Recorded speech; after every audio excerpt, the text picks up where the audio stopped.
Good evening, welcome.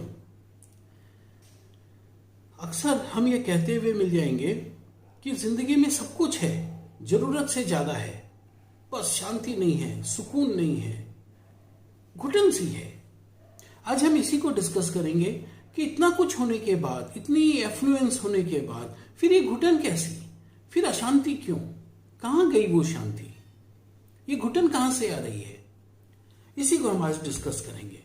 देखिए, जब दो अलग अलग चीजें होती हैं और जब हम भूल से उन दोनों चीजों को एक दूसरे का सिनोनिम या पर्याय, या हम समझते हैं कि ये इंटरचेंजेबल है, इसकी जगह ये और इसकी जगह ये बात एक ही है, जब हम कुछ ऐसा समझ लेते हैं तो प्रॉब्लम खड़ी हो जाती है। अगर हम किसी एक्सपेरिमेंट में हमको कोई एक गैस चाहिए और हमारे पास दो गैसें हैं और हमारा ये मानना है कि ये दोनों गैसें एक ही हैं या दोनों केमिकल एक ही हैं, और हम किसी भी एक को ले लेते हैं और अगर भूल से हम गलत वाले को ले लेते हैं तो उसका रिएक्शन होता है और उस रिएक्शन का धुआं होता है। यही धुआं हमको अपनी जिंदगी में घुटन की तरह महसूस होता है। क्यों? कि हम जहरीला कंपाउंड बना लेते हैं, जहरीली गैस हम भूल से बना लेते हैं और हमको पता भी नहीं चलता। यही आज हमारी सबसे बड़ी प्रॉब्लम है। हमको एक कॉन्सेप्ट दिया, सुख शांति। देखिए, जब भी हम सुख शांति की बात करते हैं तो एक तरफ लिखा होता है सुख, एक छोटा सा डैश, और शांति, जिसको समास बोलते हैं। इन दोनों शब्दों का समास हो गया सुख शांति। हमको ऐसा लगने लगा कि सुख और शांति दोनों एक ही चीज है, इसलिए सुख शांति का, जीवन में सुख शांति चाहिए, ऐसा हम कहते हैं, ऐसा हमने सुना है। लेकिन ये सुख और शांति बिल्कुल अलग अलग चीज है, और जब हमने इनको इंटरचेंज मान लिया, एक दूसरे का पर्याय मान लिया, सिनोनिम मान लिया, तो हमने बड़ी भारी गड़बड़ कर दी। यहां सुख जो है वो फिजिकल चीज है और शांति जो है वो मेंटल चीज है या साइकोलॉजिकल एस्पेक्ट है। सुख बाहर की चीज है, शांति अंदर की चीज है। शांति साइकोलॉजिकल एस्पेक्ट है, सुख फिजिकल एस्पेक्ट है, वो बाहर की दुनिया की चीज है। अब देखिए, फिजिकल चीज से फिजिकल चीज ही मिलेगी और फिजिकल से फिजिकल ही मांगी जा सकती है। फिजिकल से मेंटल या मेंटल से फिजिकल अगर हम मांगने लगे तो वहां हम गड़बड़ हो जाती है, और वहां जब वो चीज हमको नहीं मिलती तो हम परेशान हो जाते हैं। सुख में आप सुख को ढूंढिए। फिजिकल चीज है, वो धन का आयाम है, वो धन से मिल सकता है, आप धन में उसको ढूंढिए, वहां तक ठीक है। लेकिन जब हम सुख में शांति को ढूंढने लगते हैं, जो कि मेंटल है, जो कि धन का नहीं ध्यान का आयाम है या शांति का आयाम है, जब हम उसको, शांति को सुख में ढूंढने लगते हैं, रिवर्सली जब हम सुख को शांति में ढूंढने लगते हैं, तो सारा कुछ इक्वेशन गड़बड़ हो जाता है और हमको लगता है कि क्यों नहीं ऐसा हो रहा है। ये गड़बड़ इसलिए हुई क्योंकि इसको हमने गड़बड़ कर दिया। हम फिजिकल में उलझ गए और फिजिकल में जब हम आगे बढ़ने लगे, हम जब धन में, ऑथोरिटी, प्रॉपर्टी या जो भी कहिए हम, स्टेटस, इसमें जब हम आगे बढ़ने लगे तो हमारा ईगो भी सेटिस्फाई होने लगा। ईगो जब सेटिस्फाई होने लगा तो हम कंफ्यूज हो गए। क्यों? कि ईगो हमारा साइकोलॉजिकल एस्पेक्ट है, वो सेटिस्फाई उससे होने लगा, और ईगो के सेटिस्फाई होने से हमको मजा आने लगा। हमको ऐसा लगा जैसे शांति जैसी कोई चीज हमको मिल रही है, और हम कन्विंस हो गए कि हाँ, सुख में शांति भी है, तो फिर शांति के लिए अलग से क्यों कुछ किया जाए, क्यों ना सुख को ही बढ़ाया जाए।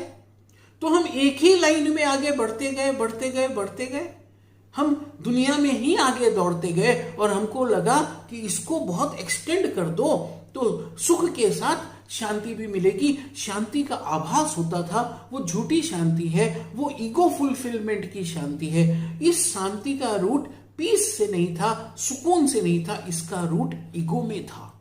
ये हमको नहीं दिखा। मैं समझा पा रहा हूं मेरी बात? कि जब हमारी शांति से नहीं, हमारी ईगो फुलफिलमेंट से आ रही है, तो वहां एक नशा होता है। ईगो फुलफिलमेंट का एक नशा होता है, एक दंभ होता है, और तब जब वो नशा फिर टूटता है तो फिर हमको लगता है कि अरे, इतना कुछ तो है, इतना कुछ पाया, इतना कुछ जमा किया, फिर जीवन में सुकून क्यों नहीं है, शांति क्यों नहीं है, पीस ऑफ माइंड क्यों नहीं है? और हम घबरा जाते हैं क्योंकि हमने ये मान रखा है कि हमारे पास जो सबसे पावरफुल अस्त्र है वो ब्रह्मास्त्र है, धन, जिससे हम कुछ भी पा सकते हैं। लेकिन जब नशा टूटता है और जब हम अपने आप को फिर खाली पाते हैं, अंदर से घुटन महसूस जब होती है, तो हम अपने इस दिव्य अस्त्र को जब पस्त होता देखते हैं तो हम अंदर से बिल्कुल त्रस्त हो जाते हैं और हम टूटने लगते हैं। फिर हमको दुनिया में सब कुछ असार नजर आने लगता है। पहले जमा किया, उसमें सार नजर आया, जमा करने के बाद जब ये स्थिति आती है तो अब जमा किया हुआ असार नजर आता है। अब हम उसको छोड़ने में लग जाते हैं, हमको लगता है शायद इसको छोड़ो, इसको छोड़ने में कुछ सार मिलेगा, उसको छोड़ने में भी फिर सार नहीं मिलता है। क्यों? क्योंकि inner world and outer world, ये जो शांति और सुख या सुख और शांति, इन दोनों का हमको बैलेंस चाहिए। कहने के लिए कुछ भी कहिए, लेकिन जीवन में अगर प्रैक्टिकल लाइफ में हैप्पीनेस और सुकून चाहिए तो सुख और शांति का बैलेंस चाहिए। पुराने लोगों ने इस बात को समझा था, इसलिए दोनों शब्दों को एक साथ समास करके रखा था, सुख शांति। सुख और शांति नहीं बोला, बोला सुख शांति चाहिए। तो सुख शांति के लिए क्या चाहिए? बैलेंस चाहिए। हम वो बैलेंस नहीं कर पाते। बैलेंस क्यों नहीं कर पाते? अभी अभी हमने डिस्कस किया कि जब हम सुख की यात्रा करते हैं, जब हम बाहर दुनिया में दौड़ते हैं, तो हम रुकना भूल जाते हैं, क्योंकि सुख आएगा फिजिकल वर्ल्ड में स्पीड बढ़ाने से, तब सुख और सुख के साधन आते हैं। लेकिन जब मेंटल वर्ल्ड में, जब इनर वर्ल्ड में हम थम कर, रुक कर चीजों को ऑब्जर्व करते हैं तो शांति आती है। लेकिन हमने रुकना कबूल नहीं किया, क्योंकि वहां से हमारा ईगो फुलफिलमेंट हो रहा था। ईगो फुलफिलमेंट से हमको इतना नशा हो रहा था कि हमको लग रहा था कि आई एम पीसफुल। लेकिन वो नशा जब टूटा तो हमको फिर लगा कि आई एम नॉट पीसफुल, अंदर से खाली है, सफोकेटेड है प्राण। एक छोटी सी कहानी है, बड़ी काम की है, लेकिन बहुत कॉमन है और सबने सुनी होगी। मैं चटपट वो कहानी सिर्फ आपको रिमाइंड कर देता हूँ, आप जरूर जानते होंगे। एक राजा थे और वो राजा बड़े ही खोजी तरह के राजा थे।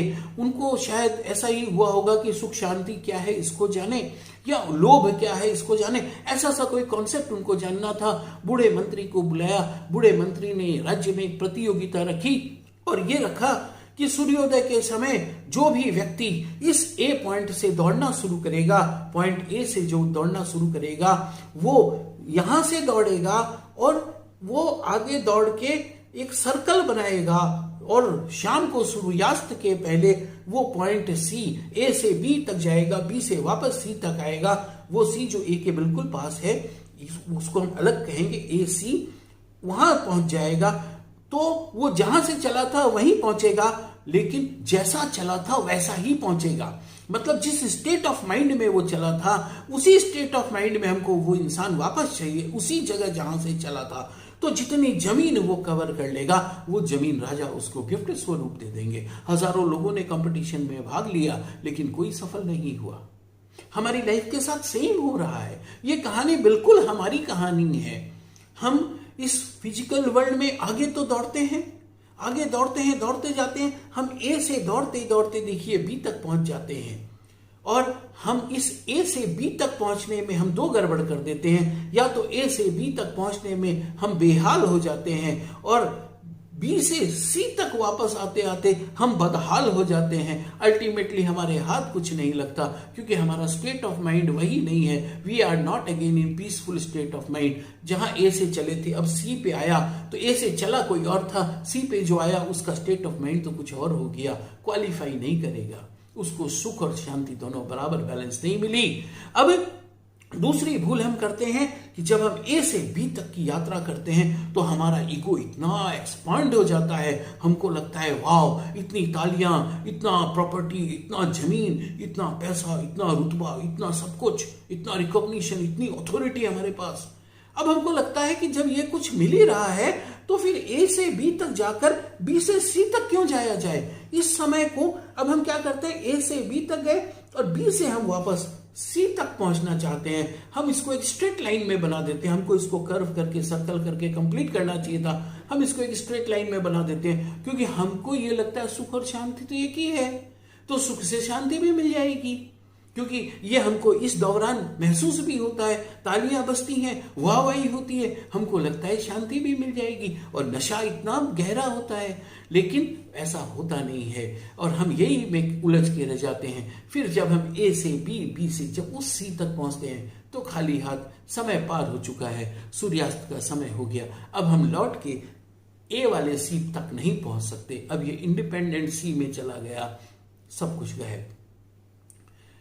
पूछते हैं कि इसका उपाय क्या है? इसका कोई उपाय नहीं है। इसका उपाय ऑब्जर्व करना है, अवेयर होना है, कॉन्शियसली अवेयर होना है। हम एक जब गाड़ी चलाते हैं ना तो हमको ध्यान होता है कि हम किसी स्पीड में जा रहे हैं। स्पीड हमारी अपनी कैपेसिटी के अनुसार हम चलाते हैं और हमको पता होता है हमारे फ्यूल टैंक में कितना फ्यूल है, हमको पता होता है। ये हो गया हमारा फिजिकल एस्पेक्ट, ये हो गया हमारा सुख का एस्पेक्ट। और शांति के लिए हमको ये भी ध्यान है हमारे कूलेंट की क्या पोजीशन है, हमारी गाड़ी का लुब्रिकेशन क्या है, हमारा कूलेंट का क्या पोजीशन है, हमारी गाड़ी की लुब्रिकेशन क्या है, और हमारे चक्कों में, गाड़ी में जो हवा का प्रेशर है वो कितना है। ये एक एस्पेक्ट हो गया, एक फिजिकल एस्पेक्ट है, और इसको हम जरा सा सटल एस्पेक्ट माने, ये सूक्ष्म एस्पेक्ट है। जब तक इसका बैलेंस नहीं होगा गाड़ी सही डेस्टिनेशन पे नहीं पहुंचेगी, सही समय पे नहीं पहुंचेगी। अदरवाइज अगर इसमें कहीं गड़बड़ कर दी तो गाड़ी सड़क पे नहीं साहब, गाड़ी फिर साइड में नजर आती है। और यही हमारे जीवन के साथ हो रहा है। हमने फिजिकल और नॉन फिजिकल, फिजिकल और जो सटल एस्पेक्ट है दोनों को बैलेंस नहीं किया। बैलेंस नहीं करने के कारण कई बार सुख बहुत हो जाता है, शांति ही गायब हो जाती है। और कई बार ऐसा भी होता है कि शांति शांति को इतना इकट्ठा कर लिया कि वो अशांति ही अशांति को क्रिएट कर देती है। So we have to learn to balance ourselves. और कोई हमको सिखाने वाला नहीं है, कोई 10 टिप्स काम नहीं आते हैं। एक ही चीज काम आती है, वो है ऐसी बातें करके हम अपने विचारों को एग्रीवेट करें, हम अपने विचारों को एजिटेट करें, उन्हें हिलाएं। हम अपनी सोचने की क्षमता, अपने थॉट प्रोसेस को हम एग्रीवेट करें, उसको एजिटेट करें, ताकि हम अगेंस्ट द वेव सोच सकें। आज तक जो हमने सोचा उसके अगेंस्ट में अब सोचने का वक्त आ गया, क्योंकि दुनिया में, फिजिकल वर्ल्ड में इतनी ज्यादा स्पीड बढ़ गई कि हम अपने आप को अब संभाल नहीं पाते हैं। There are so many dimensions in life, इतने आयाम हैं जीवन के, सारे आयाम हमको खिंडे हुए नजर आते हैं, बिखरे हुए नजर आते हैं। इनको संभालना अब बहुत जरूरी है, अदरवाइज मेंटल प्रेशर एक दिन फिजिकल प्रेशर में बदल जाएगा। आई होप कि ये वीडियो आपके काम का है। अगर आपको अच्छा लगे तो कमेंट कीजिएगा, शेयर कीजिएगा और इसको लाइक करके सब्सक्राइब भी कर लीजिएगा। Thank you.